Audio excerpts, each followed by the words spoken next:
Before we reverse course and describe the path from statism to agorism, let us look around at our present society with our newly acquired agorist perception.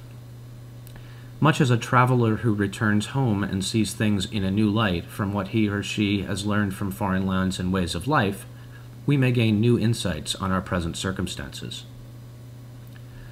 Besides a few enlightened new libertarians tolerated in the more liberal statist areas on the globe, toleration existing to the degree of libertarian contamination of statism, we now perceive something else. Large numbers of people who are acting in an agorist manner with little understanding of any theory, but who are induced by material gain to evade, avoid, or defy the state. Surely they have hopeful potential. In the Soviet Union, a bastion of arch-statism and a nearly totally collapsed official economy, a giant black market provides Russians, Armenians, Ukrainians, and others with everything from food to television repair to official papers and favors from the ruling class. As the Guardian Weekly reports, Burma is almost a total black market, with the government reduced to an army, police, and a few strutting politicians. In varying degrees, this is true of nearly all the second and third worlds. But what of the so-called first world? In the social democrat countries, the black market is smaller because the white market of legally accepted market transactions is larger, but the former is still quite prominent. Italy, for example, has a, quote, problem of a large part of its civil services which works officially from 7 a.m. to 2 p.m., working unofficially at various jobs the rest of the day earning black money.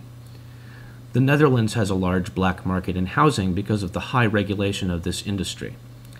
Denmark has a tax evasion movement so large that those in it, seduced to politics, have formed the second largest party. And these are only the grossest examples that the press has been able or willing to cover. Currency controls are evaded rampantly. In France, for example, everyone is assumed to have a large stash of gold, and trips to Switzerland for more than tourism and skiing are commonplace. To really appreciate the extent of this counter-economic activity, one must view the relatively free capitalist, quote-unquote, economies. Let us look at the black and gray markets in North America and remember this is the case of lowest activity in the world today. According to the American Internal Revenue Service, at least 20 million people belong in the underground economy of tax evaders, using cash to avoid detections of transactions or barter exchange. Millions keep money in gold or in foreign accounts to avoid the hidden taxation of inflation. Millions of illegal aliens are employed, according to the Immigration and Naturalization Service.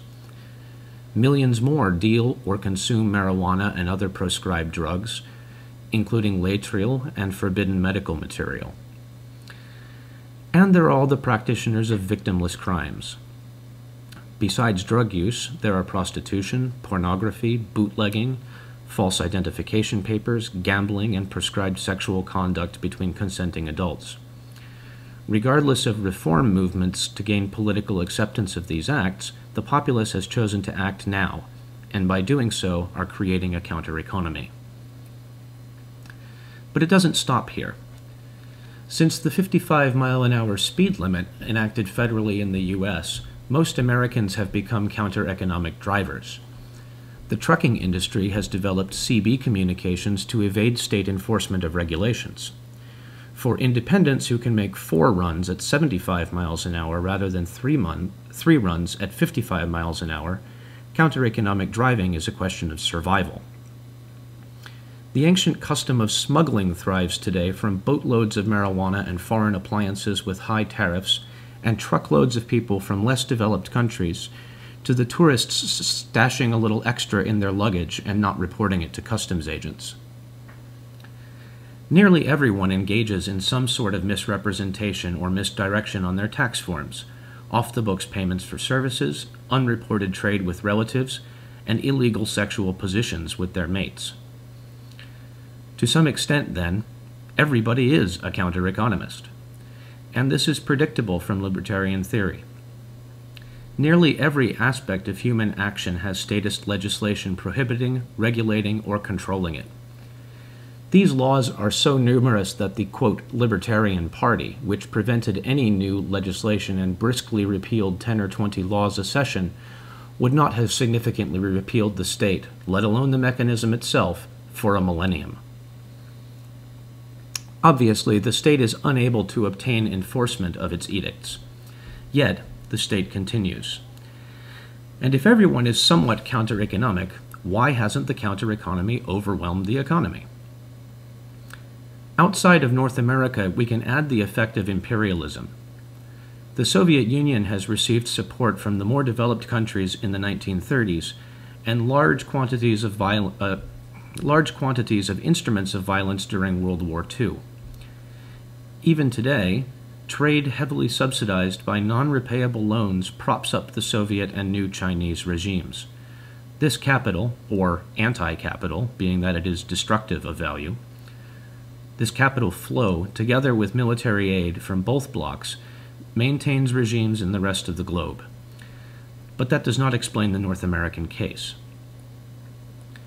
What exists everywhere on Earth allowing the state to continue is the sanction of the victim.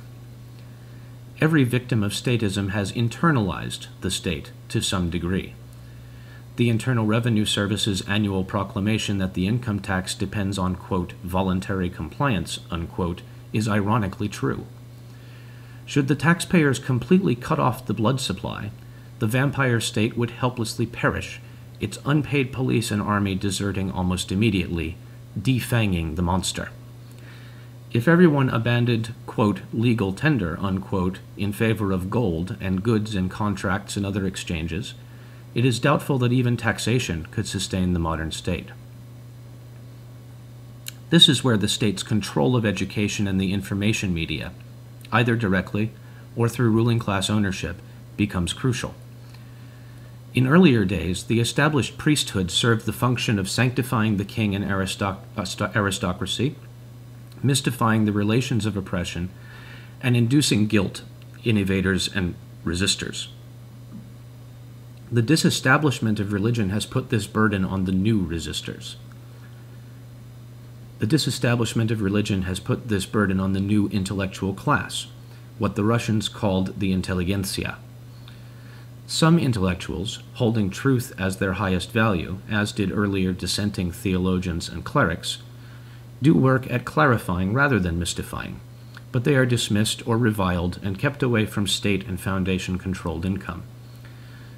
Thus is the phenomenon of dissidence and revisionism created, and thus is the attitude of anti-intellectualism generated among the populace, who suspect or incompletely understand the function of the court intellectual.